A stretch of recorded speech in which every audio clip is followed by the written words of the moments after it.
जगमोहन जी, सबसे पहले बहुत बहुत बधाई, आपको शुभकामनाएं। बहुत बहुत धन्यवाद सर। ऐसा ही भर्ती पेपर लीक मामले पर आपका क्या स्टैंड है? आपको लगता है रद्द होनी चाहिए? बिल्कुल ऐसा ही, भर्ती परीक्षा रद्द होनी चाहिए। प्रभुलाल जी मुझे एक वाक्य बता रहे थे कि आपातकाल के अंदर मैं गुजरात से कुछ सामग्री नरेंद्र मोदी जी से लेके आता हूँ। तो डॉक्टर साहब, जो पैडिंग होता है इसमें बिस्तर बांधा करते थे उस समय, उसमें सामग्री भर के लाए थे और रेलवे क्रॉसिंग पे जैसे ट्रेन धीमी हुई उन्होंने उसको धक्का मार दिया। लेकिन मेरे को उन्होंने अच्छी तरह समझा दिया था कि इस काम को बड़े गोपनीय तरीके से करना है, किसी को पता नहीं लगना चाहिए।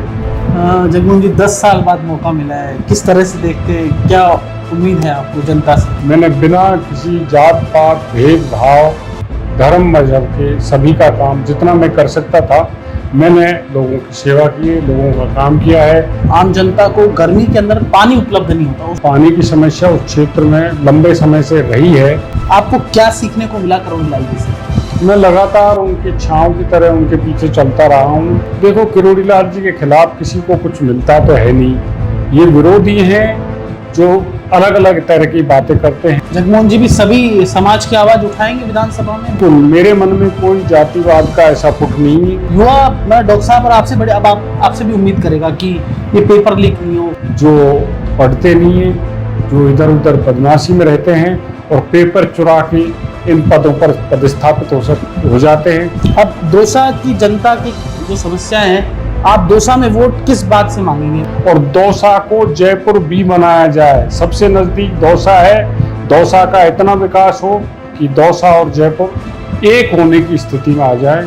आरपीएससी में ऐसे भ्रष्ट लोग बैठ जाते हैं, जगमोहन जी का क्या दर्द है इसमें? बार बार उन परीक्षाएं स्थगित की जाती हैं, निरस्त की जाती हैं, कोई अदालतों में पहुंच जाते हैं। नमस्कार, भारत रफ्तार में आप सभी का स्वागत है। और राजस्थान से बड़ी खबर यह है कि 6 प्रत्याशियों की भारतीय जनता पार्टी ने उपचुनाव को लेकर घोषणा कर दी है। 7 जगह उपचुनाव है राजस्थान में। इस वक्त हमारे साथ मौजूद हैं जगमोहन मीना जी, जो कि लगातार सक्रिय रहे हैं, और जगमोहन मीना जी को भारतीय जनता पार्टी ने दौसा राजस्थान से उम्मीदवार बनाया है। जगमोहन जी, सबसे पहले बहुत बहुत बधाई, आपको शुभकामनाएं। बहुत बहुत धन्यवाद सर आपका। जगमोहन जी, आप लगातार कहीं 2014 के बाद मैं आप खुद देख रहा हूँ, आप लगातार मेहनत कर रहे हैं फील्ड पे में। जी, मैं इस क्षेत्र में 2014 से ही अनवरत रूप से लोगों के बीच में रहा हूँ। लोगों का चाहे किसी तरह का कोई काम हो, सरकारी नौकरी में रहते हुए या नौकरी के बाद में, मैंने बिना किसी जात पात भेदभाव धर्म मजहब के सभी का काम जितना मैं कर सकता था मैंने लोगों की सेवा की है, लोगों का काम किया है। इसलिए लोगों से मेरा वहाँ जुड़ाव रहा है। सर, दौसा मैं भी बहुत घुमा हूँ। प्रैक्टिकली वहाँ एक पानी की बड़ी समस्या है कि आम जनता को गर्मी के अंदर पानी उपलब्ध नहीं होता। उसको लेकर आपका क्या प्लान है? अगर आपको जनता विधानसभा भेजती है तो आप लड़ाई किस प्रकार से करेंगे? ये बात बिल्कुल सही है कि पानी की समस्या उस क्षेत्र में लंबे समय से रही है और उसके स्थायी समाधान के लिए टेम्परेरी तो समाधान किए जा सकते हैं, समय लगेगा, पर स्थायी समाधान के लिए ERCP जैसा भारत सरकार का बहुत बड़ा प्रोजेक्ट पूर्वी राजस्थान के लिए आ रहा है, जिसमें पीने के पानी की अलावा सिंचाई की व्यवस्था भी की जाएगी। इसलिए ये इलाका पूरी तरह से सरसब्ज हो जाएगा और ERCP का काम भी प्रारंभ हो गया है। जगमोहन जी, 10 साल बाद मौका मिला है, किस तरह से देखते हैं? क्या उम्मीद है आपको जनता से? मैं राष्ट्रीय स्वयंसेवक संघ और भारतीय जनता पार्टी से बहुत लंबे समय से जुड़ा हुआ हूँ। मेरा परिवार पूरा भारतीय जनता पार्टी से जुड़ा रहा है, आज भी है, और हम उसी विचारधारा से आगे बढ़ते रहे हैं। इसलिए हमें उम्मीद है कि हम पूरी तरह से उस विचारधारा में रहते हुए उसके सिद्धांतों को, उसके नियमों को आगे बढ़ाने का प्रयास करेंगे। आपका संघ प्रवेश कब का है? मतलब संघ में आप कब जुड़े थे? नौकरी के बाद जुड़े, पहले जुड़े, कब जुड़े? जिस समय संघ पर प्रतिबंध लगा था 1975 में, उस समय मैं कॉलेज में प्रथम वर्ष का स्टूडेंट था और प्रतिबंध लगने के बाद में मुझे संघ की तरफ से, या ये कहें कि डॉक्टर साहब संघ में एक्टिव थे, उन्होंने मेरा जुड़ाव रखा। और जो भूमिगत कार्यक्रम उस समय सरकार के खिलाफ चल रहे थे, इंदिरा गांधी जी के खिलाफ चल रहे थे, तो उसमें मुझे जिम्मेदारियां दी गई थी संघ के प्रचारक जो भूमिगत थे उनकी देखभाल के लिए और सरकार विरोधी सामग्री बांटने के लिए। तो मैंने उसमें सक्रिय रह के काम किया है और तभी से मैं संघ के साथ जुड़ गया, जो आज तक भी जुड़ा हूँ।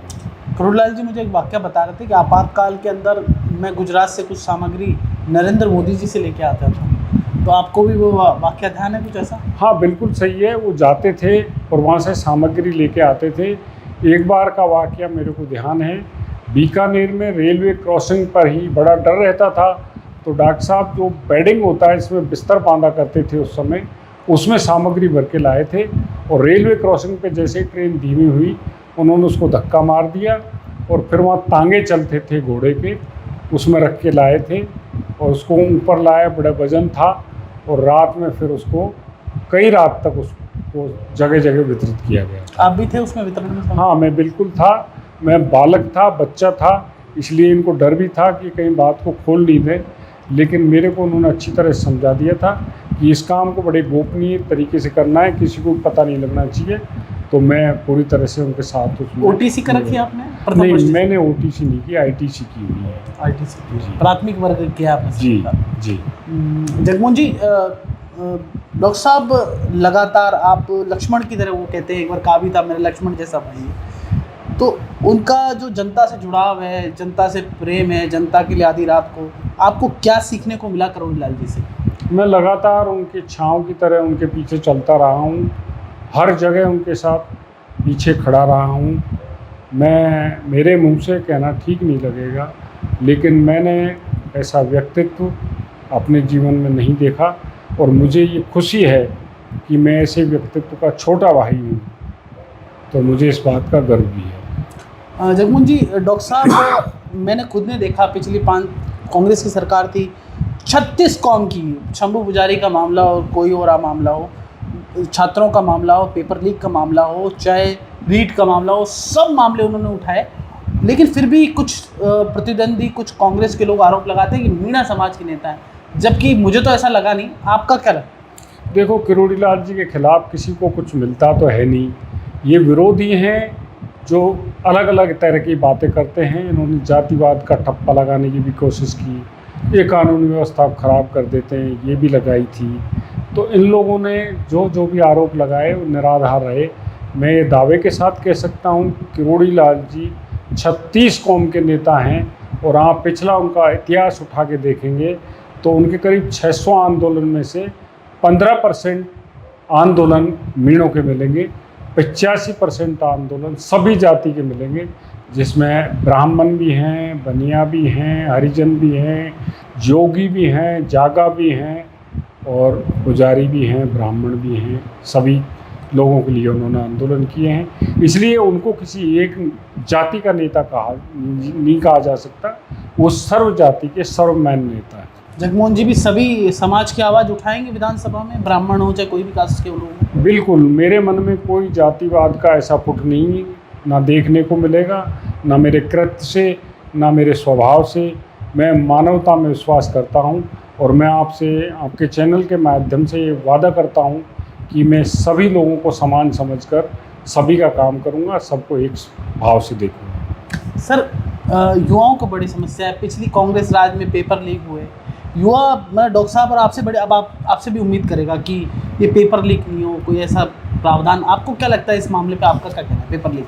आप इस बात की कल्पना कीजिए कि एक गरीब आदमी, एक किसान आदमी, एक मजदूर आदमी बहुत परिश्रम करके पैसा कमा के अपने बेटे को पढ़ने के लिए भेजता है। बेटा हो या बेटी हो, उसकी वो पूरी परवरिश करने की कोशिश करता है और बच्चे यहाँ आके पढ़ाई करते हैं, बहुत तन्मयता से अपनी कंपटीशन की तैयारी करते हैं और एंड टाइम पर, एन वक्त पर वो पेपर लीक हो जाता है। तो इससे दुर्भाग्यपूर्ण स्थिति कोई हो नहीं सकती कि युवा के विकास को रोका जा सके। ऐसे लोग सेवा में एंट्री पा जाएं जो पढ़ते नहीं हैं, जो इधर उधर बदमाशी में रहते हैं और पेपर चुरा के इन पदों पर पदस्थापित हो जाते हैं। तो ऐसे लोगों से क्या कल्पना की जाएगी कि किस समाज के लिए वो क्या काम करेंगे। इसलिए परीक्षा तो बिल्कुल ही स्पष्ट रूप से निष्पक्ष होनी चाहिए ताकि अच्छे लोगों का चयन हो सके ये जो मामले उठाए जा रहे हैं पेपर आउट होने के, मैं तो ये कहूँगा कि इसमें कड़ी से कड़ी सज़ा का प्रावधान किया जाए ताकि आगे से लोग पेपर आउट करने की हिम्मत नहीं कर सकें। आपके क्षेत्र के लोग बच्चे बहुत सारे कंपटीशन की तैयारी करते हैं, दौसा, सवाई माधोपुर, आसपास के इलाकों के भी।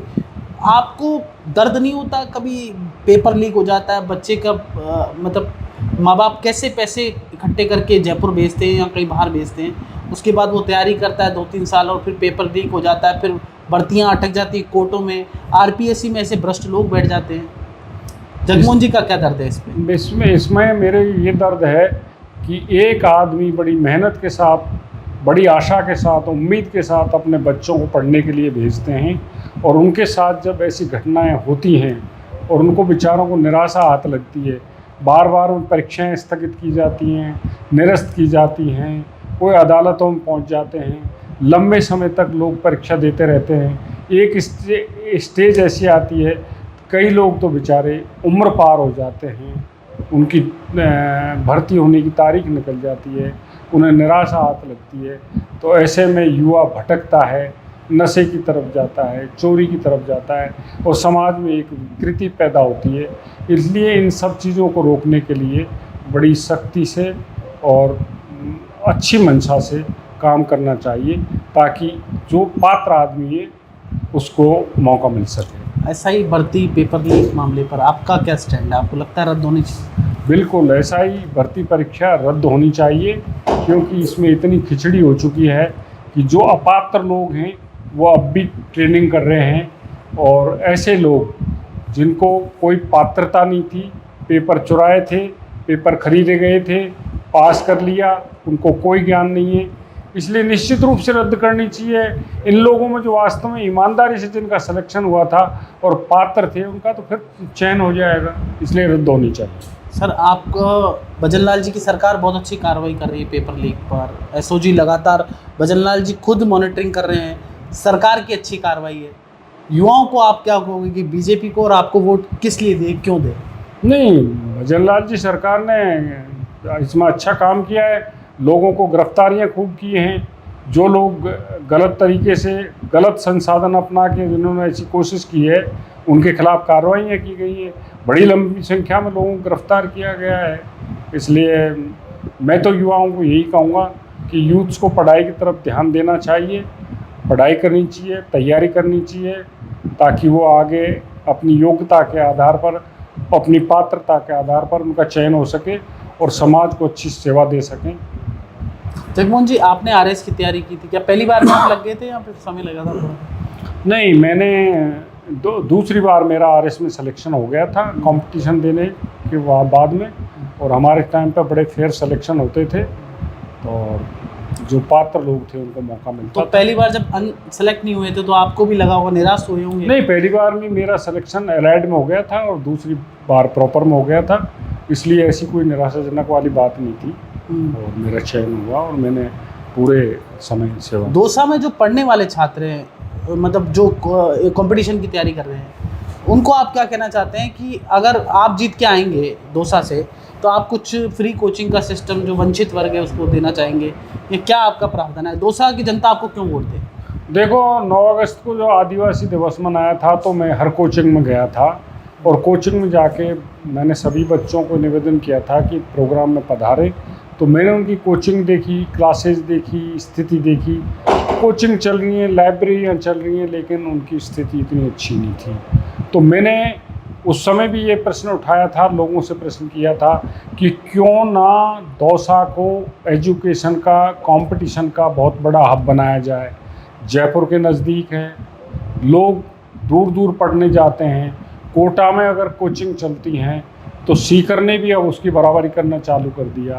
तो हम तो बिल्कुल जयपुर के पड़ोस में रह रहे हैं, तो क्यों ना दौसा को ऐसा बड़ा हब बनाया जाए कि जयपुर, कोटा और सीकर का लड़का भी वहाँ पढ़ने के लिए आए, कोचिंग की तैयारी करे और कंपटीशन में चयन कराए। अब दौसा की जनता की जो समस्याएं हैं, आप दौसा में वोट किस बात से मांगेंगे? मतलब आपको क्या लगता है, आपका विज़न क्या है दौसा को लेकर? देखो, दौसा का जनता क्यों वोट दे? दौसा को लेके मेरा विज़न ये है कि उसको एजुकेशन का हब बनाए, नशा मुक्ति कराएं जो यूथ्स में नशे की आदत लग गई है, ताकि समाज को सही दिशा मिल सके।